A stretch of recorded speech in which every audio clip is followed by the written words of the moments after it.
بسم اللہ الرحمن الرحیم۔ شیطان کون تھا؟ شیطان کی تخلیق کیسے ہوئی؟ جب اللہ تعالیٰ نے اس کائنات کو تخلیق فرمایا تو اللہ تعالیٰ نے انسان کو پیدا کرنے سے پہلے کون کون سی مخلوقات کو پیدا فرمایا؟ اس روئے زمین پر انسانوں سے پہلے کون کون سی مخلوقات رہا کرتی تھی اور انسانوں کے ازلی دشمن شیطان کو کیسے پیدا کیا گیا؟ اس کے ماں باپ کون تھے اور اس روئے زمین پر سب سے پہلے شیطانوں اور فرشتوں کے درمیان جنگ کس وجہ سے ہوئی؟ شیطان عزازیل سے ابلیس کیسے بنا؟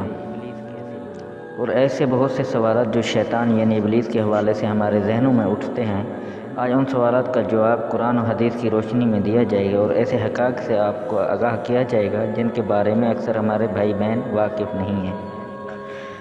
اللہ تبارک و تعالیٰ قرآن پاک میں ارشاد فرماتا ہے، اے ایمان والو، اسلام میں پورے داخل ہو جاؤ اور شیطان کے رستے پر نہ چلو، بے شک وہ تمہارا کھلا دشمن ہے۔ حضرت آدم علیہ السلام کی تخلیق سے پہلے اللہ تعالیٰ نے صرف دو مخلوقات کو پیدا کیا، ایک ناری اور دوسرا نوری یعنی فرشتوں کو کہا جاتا ہے، جن کو اللہ تبارک و تعالیٰ نے نور سے تخلیق فرمایا۔ اس نوری مخلوق کی نسل نہیں بڑھتی کیونکہ اللہ تعالیٰ نے اس نوری مخلوق کے جوڑے نہیں پیدا کیے، جس وجہ سے فرشتوں کی اولادیں پیدا نہیں ہوتی۔ اور دوسری ناری مخلوق جن کو آگ سے پیدا کیا گیا وہ جنات ہیں، جن کے بارے میں روایت میں آتا ہے کہ جنات میں سب سے پہلے سمون جن کو پیدا کیا گیا، اللہ تبارک و تعالیٰ نے سمون جن کو پیدا کر کے زمین پر بھیجا اور اس کے لیے ایک جن لڑکی کو بھی پیدا فرما دیا۔ اس طرح اس جن نے اس لڑکی سے شادی کر لی، جس سے ان کی نسل خوب بڑی اور یہ جنات اتنا زیادہ ہو گئے کہ پوری روح زمین پر پھیل گئے۔ شروع میں یہ جنات فرشتوں کی طرح ہر وقت اللہ تعالیٰ کی عبادت میں مشغول رہا کرتے تھے، اور پھر آہستہ ان میں سے کچھ جنات اللہ تعالیٰ کی نافرمانی کرنا شروع کر دی اور اللہ تبارک تعالیٰ کے حکم کو ماننے سے انکار کر دیا، جس کی وجہ سے یہ ناری مخلوق اللہ تعالیٰ کی نافرمان مخلوق بن گئی۔ جنات میں ایک نامی گرامی جن کا نام چلیپا تھا اور اس کی بیوی کا نام تبلیغ تھا۔ یہ دونوں بہت ہی قد آور و بہادر تھے۔ کہا جاتا ہے کہ چلیپا جن کی شکل و صورت ببر شیر کی طرح تھی اور تبلیغ کی شکل بھیڑیے سے ملتی جلتی تھی۔ چلیپا جنات کا سردار تھا، اس کے نام سے بڑے جنات خوف کھاتے تھے۔ چنانچہ چلیپا اور تبلیغ کے ملاپ سے ایک بچہ پیدا ہوا جس کا نام انہوں نے عزازیل رکھا۔ یہ بچہ اپنے والدین کی طرح بہادر اور دراز قد کا تھا۔ روایت میں آتا ہے کہ حضرت آدم علیہ السلام کی تخلیق سے 50,000 سال پہلے یا اس سے بھی زائد کا عرصہ زمین پر جنوں کا عروج تھا۔ اس روئے زمین پر ہر طرف جنات ہی جنات تھے۔ یہ جنات زیادہ شریر تھے اور یہ زمین کے اندر فتنہ فساد پھیلاتے تھے۔ اسی طرح جب جنات نے اس زمین پر فساد پھیلانا اور تباہی مچانا شروع کر دی تو اس وقت اللہ تبارک و تعالیٰ نے فرشتوں کو حکم دیا کہ زمین پر جاؤ اور جنوں سے جنگ کرو۔ تو فرشتے اللہ تبارک کے حکم سے زمین پر اترے اور ان فرشتوں نے جنوں کو حکم دیا کہ اللہ تبارک و تعالیٰ نے حکم دیا ہے کہ زمین میں امن و امان سے زندگی بسر کرو، لیکن جنات نے فرشتوں کی بات کو ماننے سے انکار کر دیا، جس کی وجہ سے جنات اور فرشتوں کے درمیان بہت بڑی جنگ ہوئی۔ اس خوفناک جنگ میں عزازیل کے والدین یعنی چلیپا اور تبلیغ نے بھی شرکت کی۔ اس جنگ میں فرشتے اللہ کے حکم سے جنات پر غالب آ گئے۔ اس جنگ کے اندر بہت سارے جنات مارے گئے، جن میں عزازیل کے والدین بھی شامل تھے، اور باقی سرکش جنات کو اللہ تبارک و تعالیٰ کے حکم کے مطابق قید کر لیا گیا۔ ان قیدیوں میں عزازیل بھی شامل تھا۔ فرشتے جب ان جنات کو قید کر کے آسمانوں کی طرف لے گئے تو شیطان بھی ان کے ساتھ آسمان پر چلا گیا۔ پھر اللہ کی طرف سے فرشتوں کو حکم ملا کہ عزازیل کی بہترین تربیت کی جائے اور اس کی اچھی پرورش کی جائے۔ فرشتوں نے عزازیل کو عبادت کرنے کے بہترین طریقوں سے آگاہ کیا، جس کی وجہ سے عزازیل اللہ تبارک و تعالیٰ کا ایک عبادت گزار بندہ بن گیا اور اللہ تبارک و تعالیٰ کی بارگاہ میں بہت بڑا مرتبہ حاصل کر لیا۔ اسی دوران عزازیل بہت قابل اور عقل مند بن گیا۔ اس وقت اللہ تبارک و تعالیٰ نے عزازیل کو فرشتوں پر استاد مقرر کر دیا۔ عزازیل فرشتوں کو تعلیم و تربیت دینے لگا اور فرشتے عزازیل کے پاس آتے اور علم حاصل کرتے۔ فرشتے عزازیل کو نیک اور پرہیزگار کہا کرتے تھے۔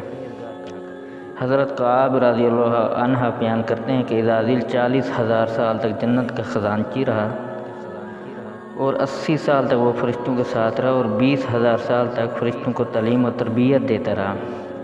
اس کا مقام اللہ تبارک و تعالیٰ کی بارگاہ میں اتنا زیادہ ہو گیا کہ اللہ تبارک و تعالیٰ کے سب سے مقرب فرشتے حضرت جبرائیل علیہ السلام، حضرت میکائیل علیہ السلام اور حضرت اسرافیل علیہ السلام اور حضرت اسرائیل علیہ السلام بھی اس سے تعلیم و تربیت حاصل کیا کرتے تھے۔ اللہ تبارک و تعالیٰ اس کائنات کا حقیقی مالک ہے، اس سے کوئی بھی چیز پوشیدہ نہیں ہے۔ اللہ تبارک و تعالیٰ کو اس بات کا علم تھا کہ عزازیل ایک دن میرے حکم کو جھٹلا دے گا اور اس کا خاتمہ کفر پر ہوگا۔ چنانچہ ایک دن عزازیل کا گزر لوح محفوظ کے قریب سے ہوا تو عزازیل نے لوح محفوظ پر دیکھا جس پر لکھا ہوا تھا کہ میں شیطان مردود سے اللہ کی پناہ مانگتا ہوں۔ اس تحریر کو پڑھنے کے بعد تقریباً 2000 سال تک عزازیل روتا رہا اور اللہ تبارک و تعالیٰ کی عبادت میں مصروف رہا۔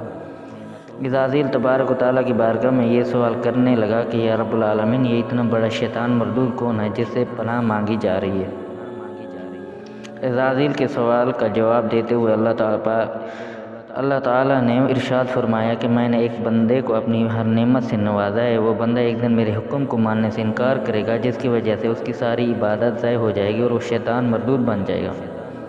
اللہ تبارک و تعالیٰ کا یہ بیان فرمان سنتے ہی اللہ تبارک و تعالیٰ کا یہ فرمان سننے کے بعد عزازیل ہر وقت یہ سوچتا رہتا کہ وہ شیطان مردود کون ہوگا۔ چنانچہ عزازیل نے اللہ تبارک و تعالیٰ سے کہا یا رب العالمین، میں اس شیطان مردود سے ملنا چاہتا ہوں۔ تو اس وقت اللہ تعالیٰ نے عزازیل کو فرمایا کہ تو جلد ہی اس بندے کو دیکھ لے گا۔ پھر اس کے بعد اللہ تعالیٰ نے فرشتوں میں یہ اعلان کیا، میں زمین پر اپنا خلیفہ مقرر کرنے والا ہوں۔ عزازیل کو جب اس بات کا علم ہوا تو اللہ تعالیٰ ایک ایسے انسان کو پیدا کرنے جا رہا ہے جس کے پتلے کو بنانے کے لیے آسمانوں اور زمینوں سے مٹی کو اکٹھا کیا جا رہا ہے۔ چنانچہ جب اللہ تعالیٰ نے حضرت آدم علیہ السلام کے پتلے کو تخلیق فرما لیا تو اس پتلے کو 40,000 سال تک اسی طرح پڑا رہنے دیا، اس میں جان نہ ڈالی۔ چنانچہ جب فرشتے حضرت آدم علیہ السلام کے پتلے کے قریب سے گزرتے تو بہت حیرت زدہ ہو کر اس کو دیکھتے، اور جب عزازیل کا گزر حضرت آدم علیہ السلام کے پتلے کے قریب سے ہوتا تو یہ نفرت کی وجہ سے حضرت آدم علیہ السلام کے پتلے کو اذیت دیتا، کیونکہ عزازیل یہ سمجھتا تھا کہ اللہ تعالیٰ کے خلیفہ بننے کے لائق صرف میں ہی ہوں۔ اسی وجہ سے وہ حضرت آدم علیہ السلام کے پتلے کو اذیت دیتا۔ جب عزازیل حضرت آدم علیہ السلام کے پتلے کو مارتا تو اندر سے مٹی کے کھنکنے کی آواز آتی۔ چنانچہ جب اللہ تعالیٰ نے حضرت آدم علیہ السلام کو تخلیق فرمایا اور اس کے اندر روح بھی داخل کر دی تو اس دن اللہ تعالیٰ نے سب فرشتوں کو حکم دیا کہ سب میرے پاس اکٹھے ہو جاؤ۔ جب سارے فرشتے اللہ تعالیٰ کی بارگاہ میں حاضر ہو گئے تو اللہ تعالیٰ نے حکم دیا کہ میں زمین پر اپنا ایک بندہ پیدا کرنے والا ہوں جو زمین پر جا کر میرے حکم کی تعمیل کرے گا۔ تو اس وقت فرشتوں نے اللہ تعالیٰ کی بارگاہ میں عرض کی یا رب العالمین، یہ بندہ زمین پر جا کر تیرا نافرمان ہو جائے گا، ہم تو ہر وقت عبادت میں مصروف رہتے ہیں۔ تو اللہ تعالیٰ نے ارشاد فرمایا جو کچھ میں دیکھ رہا ہوں تم نہیں دیکھ سکتے۔ اسی وقت سب فرشتوں کو حکم دیا گیا کہ حضرت آدم علیہ السلام کو سجدہ کرو، تو تمام فرشتے اللہ تبارک و تعالیٰ کے حکم کے مطابق حضرت آدم علیہ السلام کو سجدہ کرنے کے لیے جھکے، لیکن عزازیل نے حضرت آدم علیہ السلام کو بغض اور تکبر کی وجہ سے سجدہ نہ کیا۔ اس وقت اللہ تعالیٰ نے عزازیل سے پوچھا کہ تم نے سجدہ کیوں نہیں کیا؟ اس وقت عزازیل تکبر اور غرور میں آ کر بولنے لگا، اے رب العالمین، تو نے مجھے آگ سے پیدا کیا اور اس پتلے کو مٹی سے پیدا کیا، میں اس مٹی کے پتلے سے کئی درجے بہتر ہوں۔ عزازیل کی یہ بات سن کر اللہ تبارک و تعالیٰ نے عزازیل کو وہاں سے نکل جانے کا حکم دیا اور فرمایا تو شیطان مردود ہو چکا ہے، تم پر قیامت تک میری لعنت ہوتی رہے گی۔ اس وقت عزازیل کو اس بات کا علم ہوا کہ لوح محفوظ پر جس شیطان کا ذکر تھا در حقیقت میں ہوں۔ اسی طرح جب عزازیل اللہ تبارک و تعالیٰ کی نافرمانی کی وجہ سے شیطان مردود بن گیا تو اللہ تبارک و تعالیٰ سے کہنے لگا، اے رب العالمین، میں چاہتا ہوں کہ مجھے قیامت کے دن تک زندہ رہنے کی مہلت دیجیے۔ تو اللہ تبارک و تعالیٰ نے شیطان مردود کی بات مان لی اور اس کو قیامت تک کی مہلت دے دیجیے۔ اس وقت شیطان مردود اللہ تبارک و تعالیٰ کی بارگاہ میں عرض کرنے لگا، میں تیرے بندوں کو راہ سے بھٹکاؤں گا اور ہر طرح سے تیرے بندوں کو تیرے حکم کا نافرمان بناؤں گا، اور بہت سارے تیرے بندے میرے شکنجے میں آ کر تیری نافرمانی کریں گے اور گناہوں کے اندر مبتلا ہو جائیں گے۔ اس وقت شیطان مردود کو اللہ تبارک و تعالیٰ نے ارشاد فرمایا، تو میرے بندوں کو میری راہ سے بھٹکائے گا اور میری نافرمانیوں کے اندر مبتلا کرے گا۔ میری رحمت بہت بڑی ہے، میں اپنے کرم اور فضل سے اپنے بندوں کو معاف کرتا جاؤں گا۔ اسی طرح غرور و تکبر سے عزازیل شیطان مردود بن گیا اور اللہ تبارک و تعالیٰ نے لعنت کا توق اس کے گلے میں ڈال کر اسی کو آسمان سے نیچے پھینک دیا، اور اسی طرح شیطان مردود ہمیشہ ہمیشہ کے لیے اللہ تبارک و تعالیٰ کی رحمت سے دور ہو گیا۔ روایت میں آتا ہے کہ جب قرب قیامت دوسرا سور پھونکا جائے گا تو اس وقت اللہ تبارک و تعالیٰ شیطان کو دردناک موت عطا فرمائے گا، اور اس کے بعد شیطان مردود کو ہمیشہ ہمیشہ کے لیے جہنم میں داخل کر دیا جائے گا۔ اللہ تبارک و تعالیٰ سے دعا ہے کہ اللہ تعالیٰ ہمیشہ اپنے فرمانبرداری میں زندگی گزارنے کی توفیق عطا فرمائے، اور شیطان مردود کے شر سے ہمیں اور ہمارے اہل و عیال اور تمام امت مسلم کو محفوظ رکھے، آمین۔ یہ تھی آج کی ویڈیو، امید کرتے ہیں آپ کو پسند آئی ہوگی۔ اگر پسند آئی ہو تو میرے چینل کو لائک اور سبسکرائب کر لیں۔